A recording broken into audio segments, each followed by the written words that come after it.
Meus amigos,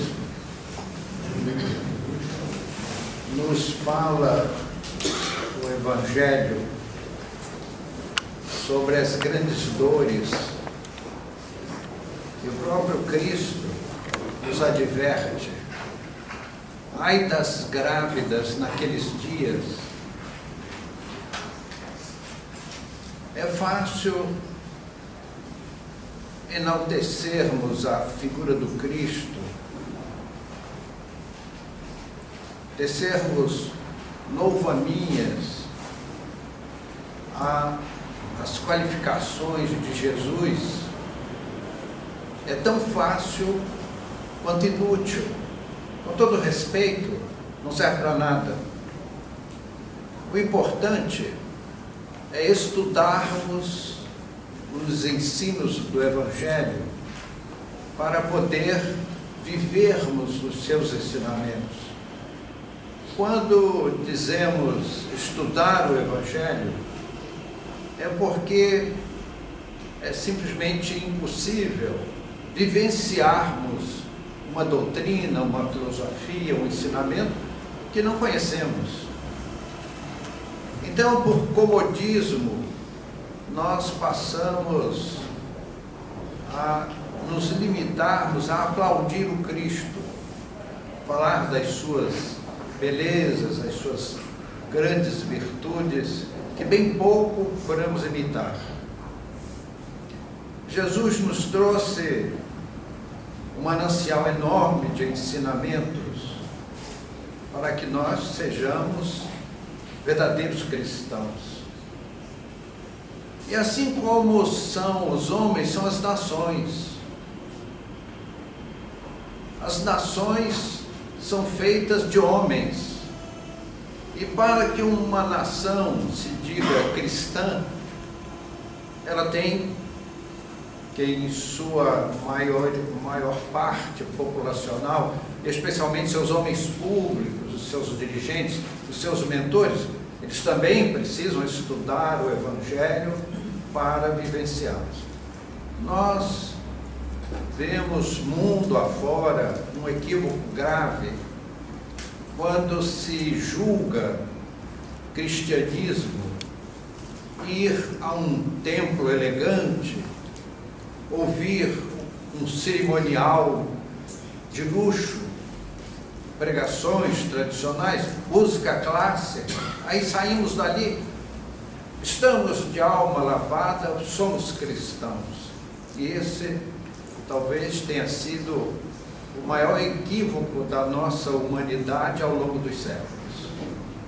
E como nos advertiu Jesus no capítulo 14 do Evangelho de João: se me amais, guardai os meus mandamentos, e eu rogarei ao Pai, e Ele vos enviará um novo Consolador, que vos esclarecerá todas as coisas e vos lembrará tudo que vos tenho dito. Então Jesus já previa isso, até que veio aquele Espírito da verdade nos ensinar todas as coisas. O ensino da doutrina espírita vai dissipando as trevas da nossa ignorância espiritual e nós vamos iluminando a nossa alma ao longo das eras, até atingirmos a nossa alforria espiritual, termos, entre aspas, o nosso brevet de cidadãos siderais, aquela situação futura que nos aguarda a todos, mesmo aqueles promotores das grandes dores, que é o nosso estudo da noite.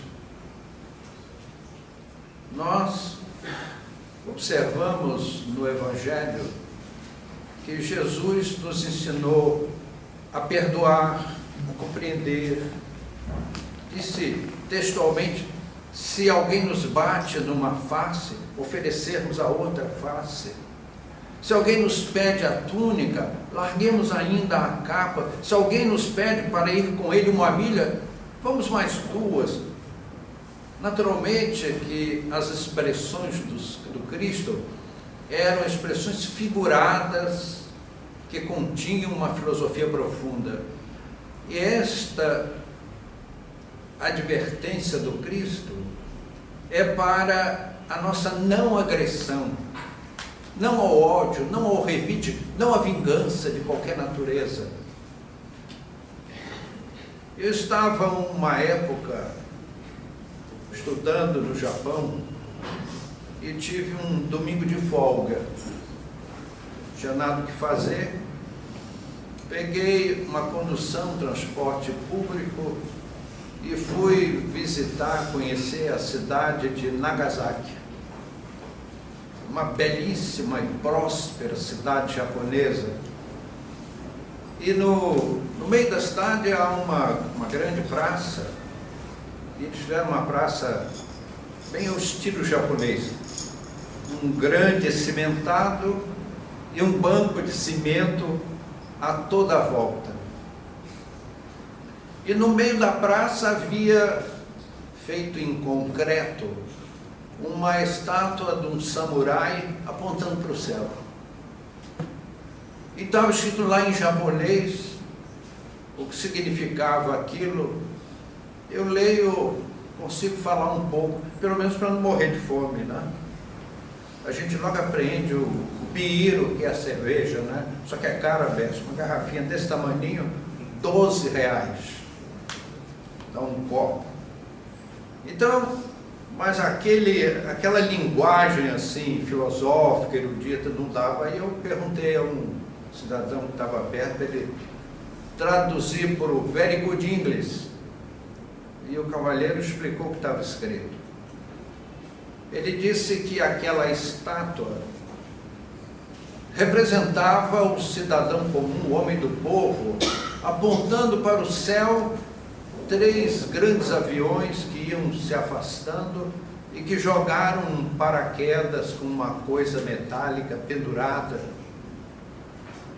E essa coisa metálica explodiu a 600 metros de altura. Ela foi lançada de 10.000 metros. E essa distância era para dar tempo dos aviões, as fortalezas B-29, se afastarem naquele fatídico 9 de agosto de 1945. Quem olhou aquela explosão ficou cego na hora. Derreteram-se-lhe as córneas, porque era uma luz muito maior, muito mais forte que a do Sol. E se nós não aguentamos fitar o Sol, imagine uma luz muito maior. Foram mortas instantaneamente 80.000 pessoas, 50.000 feridos gravíssimos que foram falecendo no correr das horas, 200.000 desabrigados. O pior é que 3 dias antes, 6 de agosto de 1945, a mesma coisa aconteceu em Hiroshima. Ao todo, 250.000 mortos e 500 mil de desabrigados.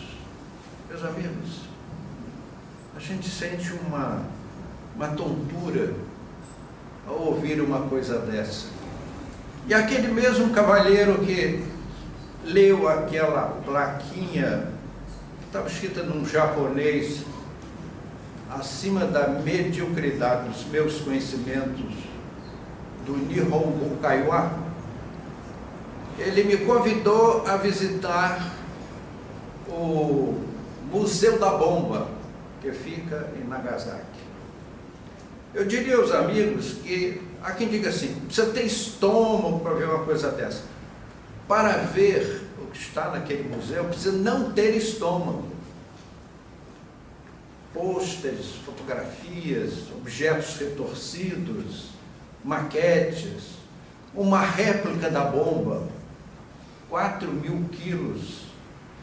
Era um quadrado com uma ponta e um leme em cima e um gancho, onde penduraram o paraquedas.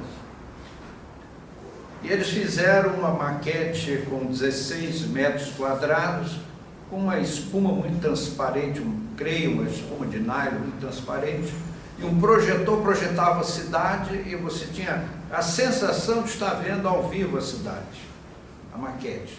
Aí depois um outro projetor a laser reproduzia a explosão e sumia tudo. Verdadeiro sadismo. Puxa, o japonês tão inteligente, fazer um museu do horror. Então, aquela representatividade assustava qualquer um. Então, meus amigos, vejam só, lançar uma bomba desse potencial numa cidade indefesa, desarmada, as crianças nas escolas, as pessoas passando pela rua, os idosos, muitos deficientes físicos, cadeirantes, e nas maternidades, no pré-parto, as mulheres se preparando para dar à luz, nos centros cirúrgicos, ali estava alguém tentando sobreviver num procedimento cirúrgico, e de repente tudo derretido,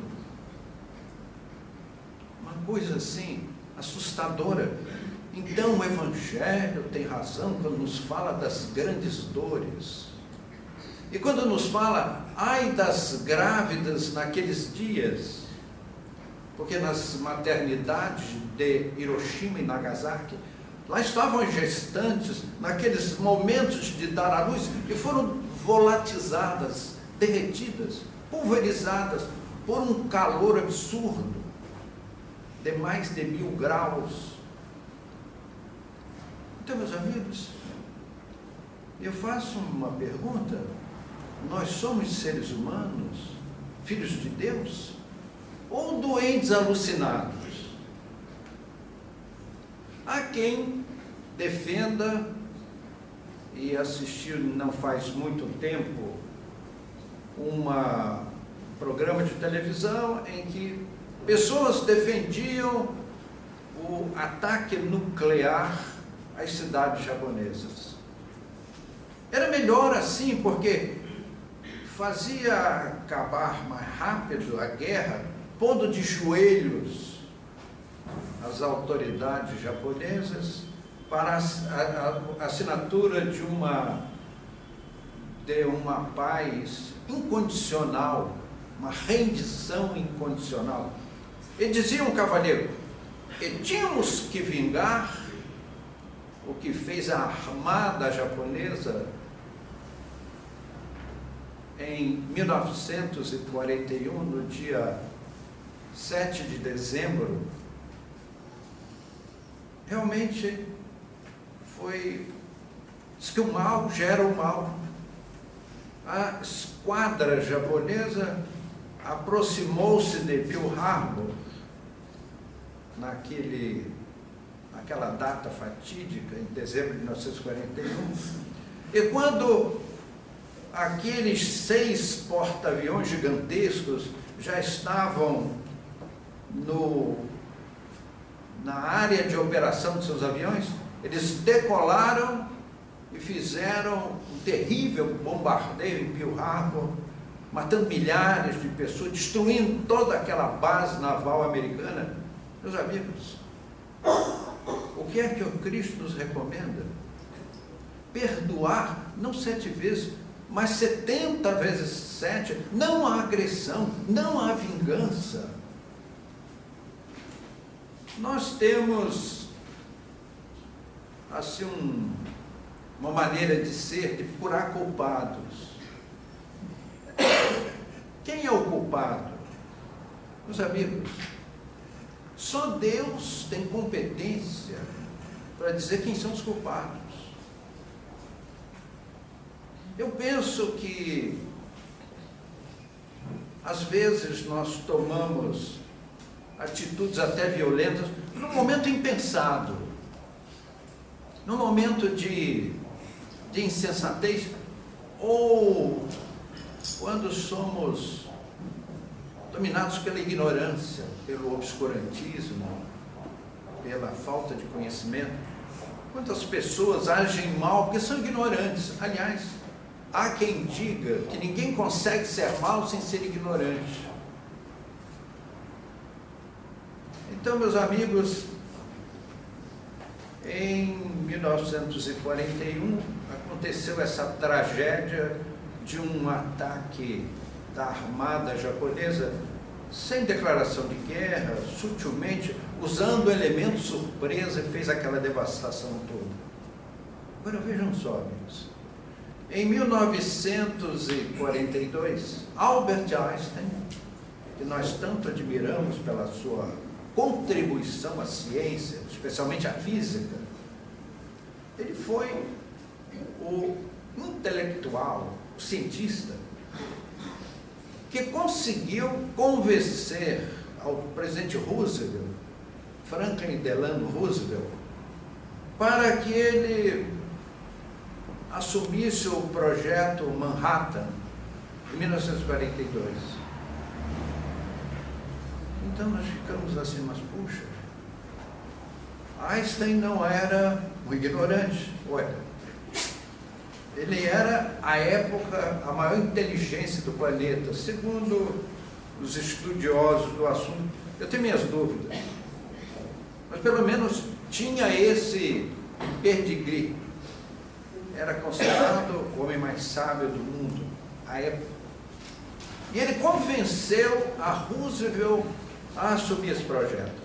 E em Los Alamos, no Novo México, eles fundaram um laboratório que não faltou recurso material, financeiro e nem humano. Ali foram internadas as 4.000 maiores inteligências do planeta. Então, meus amigos, que no momento você perde a cabeça e faz uma bobagem, a gente até entende. Mas você reunir num laboratório a nata da inteligência mundial, inspirada por Albert Einstein, que tanto admiramos e aplaudimos.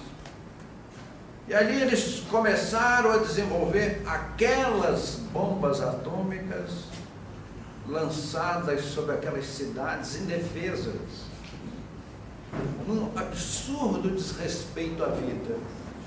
Cabe a Deus julgar. Foram 250.000 pessoas mortas, 500 mil de desabrigados, um sofrimento terrível. E durante 3 anos, aquele laboratório trabalhou o desenvolvimento desses artefatos nucleares. Então, meus amigos, não foi um momento de emoção, não foi ignorância. Não pode-se dizer que eram homens ignorantes, porque eles eram a nata do intelecto do mundo. Algumas pessoas, eu já ouvi muito alguém dizer o Santo Evangelho, como se você colocasse na mesa da sua sala um exemplar do Novo Testamento, pronto, todos os seus problemas estão resolvidos. O Santo Evangelho, sem dúvida, mas santa é a doutrina contida no Novo Testamento. Eu não posso crer ou chamar de cristão um povo cujos titulares, cujos homens públicos promovem a maior carnificina da história da humanidade, deixou um suco sangrento nas páginas da história. Vejam só, amigos. Muitas vezes a isso nos referimos e é de tal importância, de tal envergadura, que nós repetimos o comentário. O Evangelho, meus amigos, ele é para nós um manual de instruções, é uma norma de procedimento. Queiramos ou não queiramos, creiamos ou não creiamos, nós somos espíritos egressos dos primórdios da vida. Começamos o nosso desenvolvimento em meio aos unicelulares. Passamos por toda a escala zoológica inferior, média, até chegar aos grandes mamíferos. Como procedíamos naquela época? Era muito próprio. Cada animal na selva vive segundo os seus princípios, que são louváveis para o reino animal. Vejam só, amigos. Os grandes predadores, eles são possessivos e delimitam uma área através dos seus excrementos, da urina e outros elementos. Eles vão marcando, eles são territorialistas. E o que entra ali é presa. Agora, o que esperar de um guepardo, de um tigre, de um leopardo, de um leão, de uma pantera? Que eles vão lá para o Morumbi torcer pelo Corinthians? Vocês já imaginaram um leão vegetariano se comendo morangos?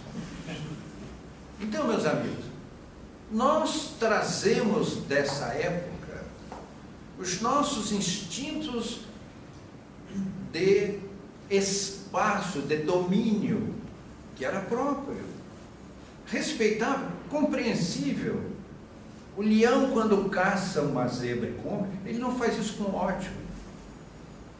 O único animal que mata com ódio é o animal humano, é o ser humano.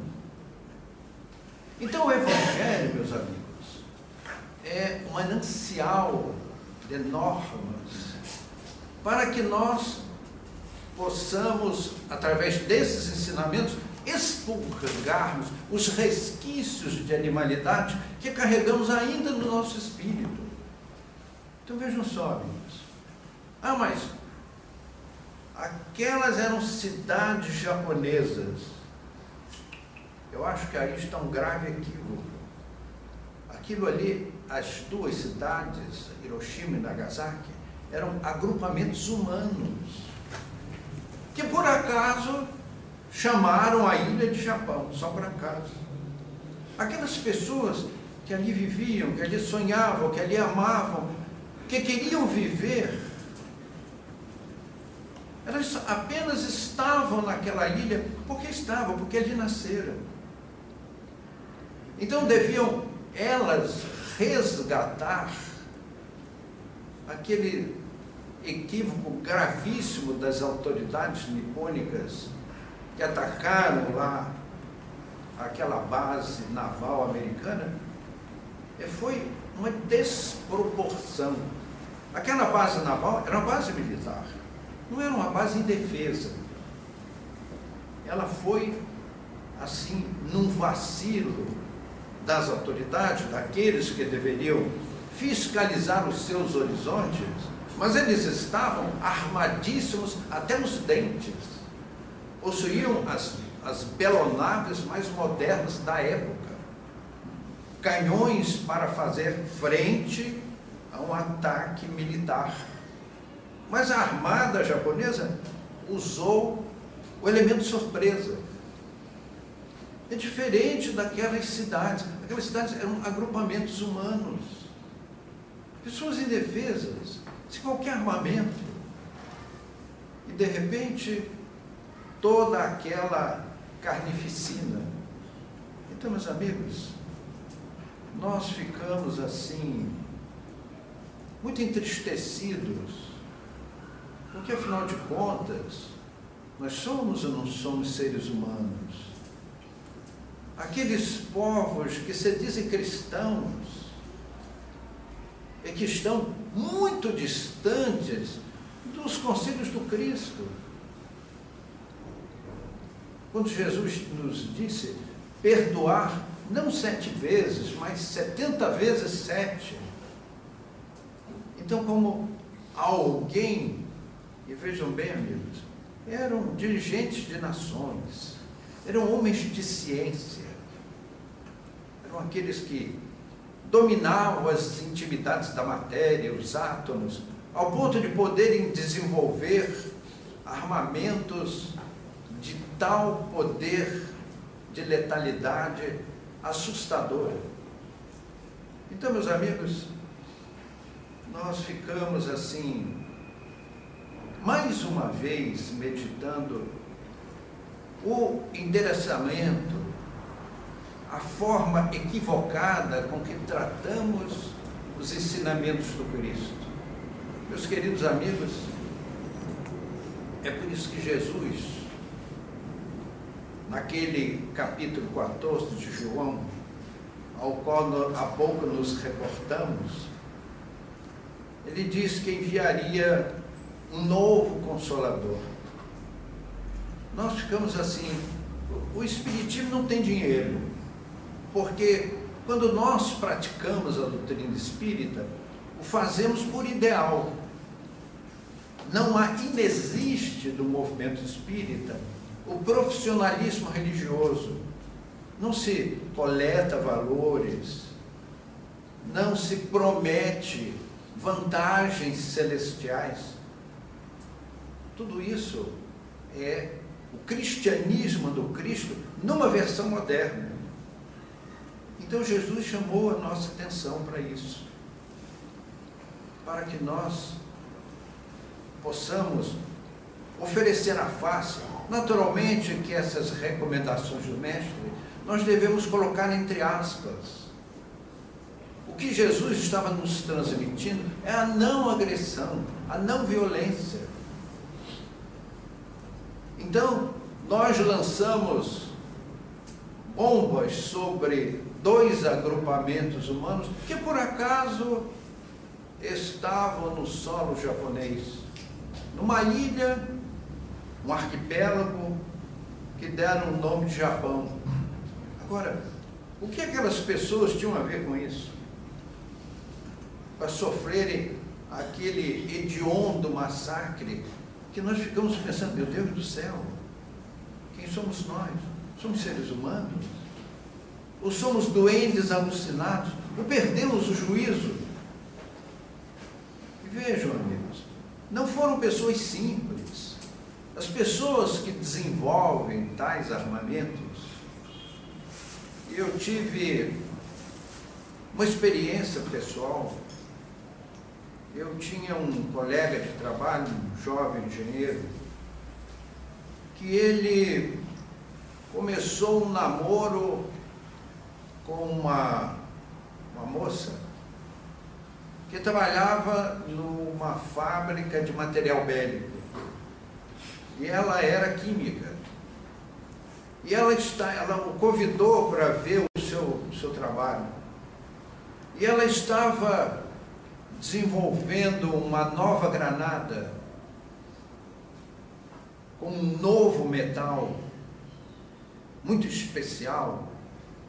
Então ela mostrou a ele, está vendo? A granada convencional, quando ela explode, ela se parte em 16 pedaços.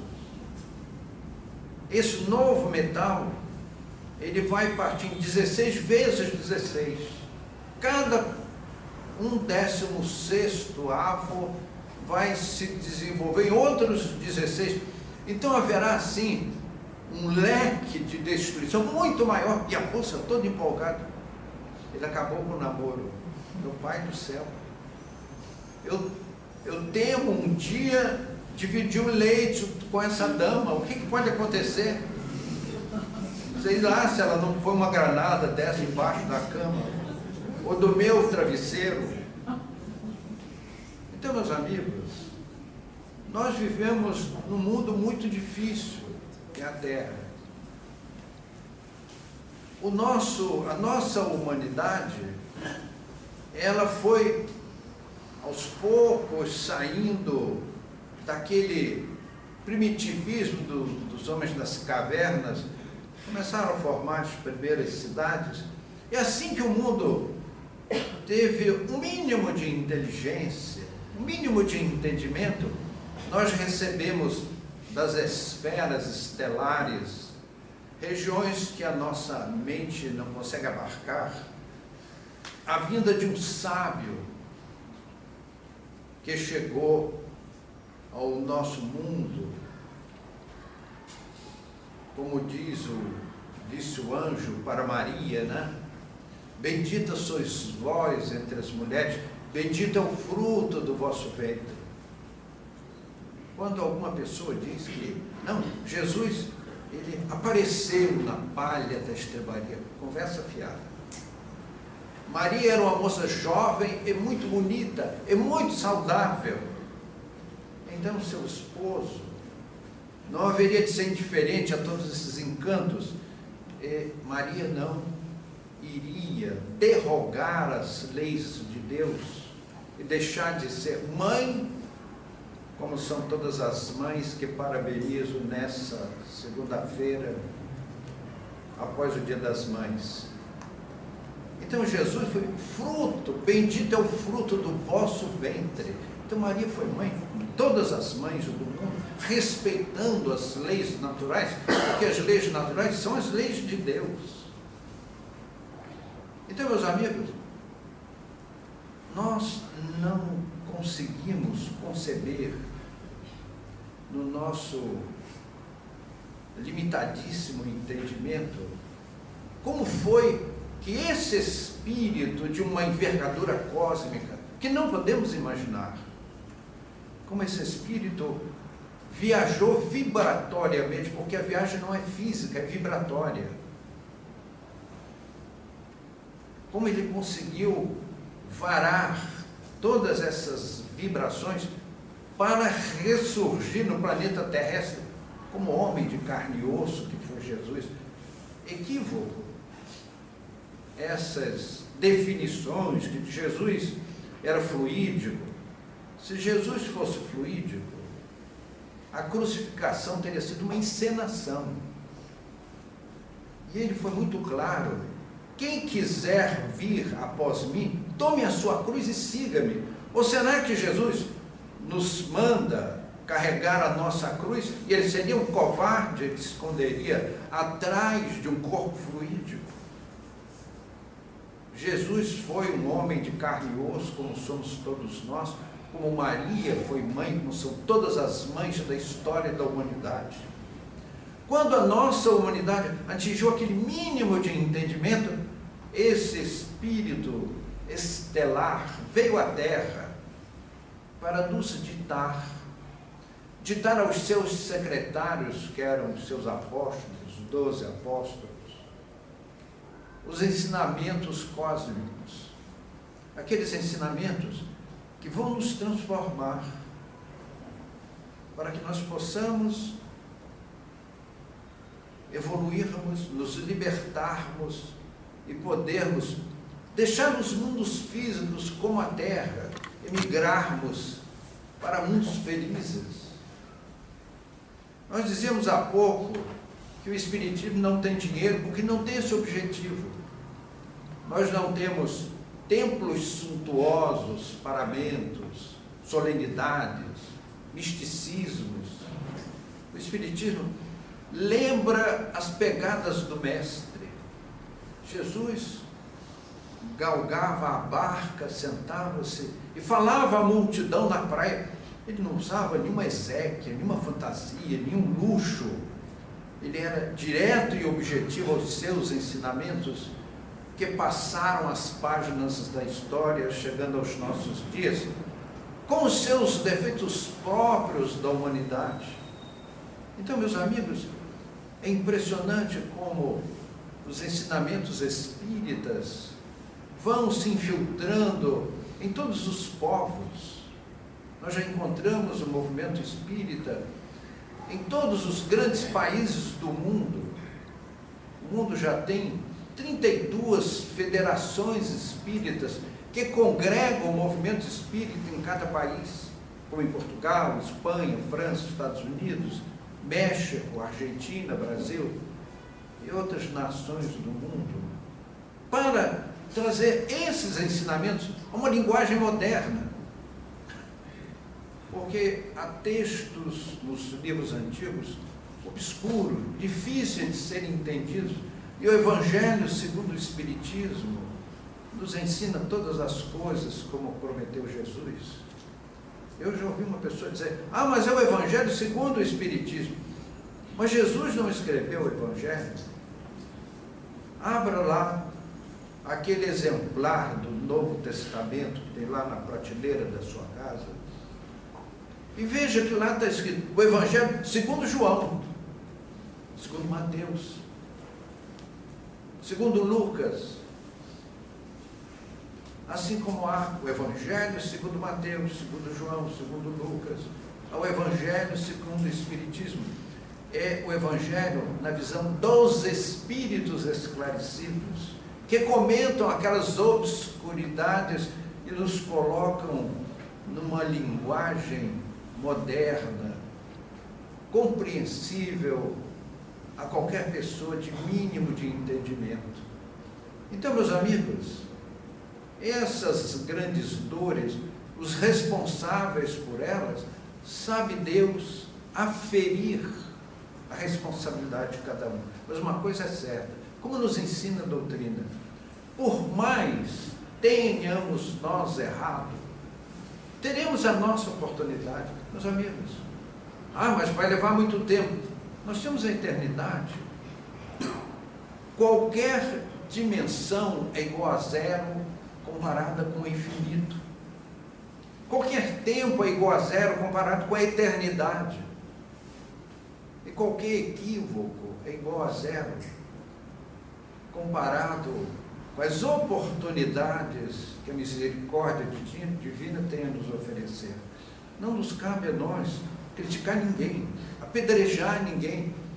Olhemos antes os nossos defeitos para corrigi-los.